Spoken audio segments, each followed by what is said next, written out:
തമിഴ്നാട് സ്വദേശിയായ ഹരിഹരൻ എന്ന് പറയുന്നൊരു സഹോദരൻ അദ്ദേഹത്തിന് ഇൻസ്റ്റാഗ്രാം പേജിൽ പങ്കുവച്ചൊരു വീഡിയോയാണ്. ഒരു പ്രായമായ സ്ത്രീ, ആ അമ്മ അയ്യപ്പന്റെ ഒരു പാട്ട് പാടുകയാണ്. മനോഹരമായിട്ട് അവർ പാടുന്നുവെന്ന് മാത്രമല്ല, ആ പാട്ടിന് കൊടുക്കുന്ന താളമാണ് നിങ്ങൾ ശ്രദ്ധിക്കേണ്ടത്. ഒരു കയ്യിൽ ഒരു ചെറിയ തടി കഷ്ണം, മറുകൈയിൽ ചിരട്ടയോ അല്ലെങ്കിൽ കല്ലോ എന്താണെന്നുള്ള വ്യക്തമല്ല. ഈ രണ്ടും ഉപയോഗിച്ചാണ് ഈ താളമിടുന്നത്. ശരിക്കും ആ ഒരു താളം കേട്ടാൽ നമുക്ക് അത്ഭുതപ്പെട്ടു.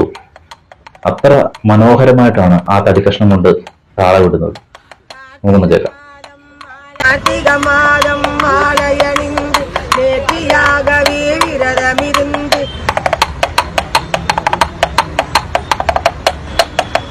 சாரதின் மைந்தனே உன்னை பார்க்க வேண்டிய தவம் இருந்தேன். இருமுடி எடுத்து எரிமேலி ஒருவனதாகி பேட்டை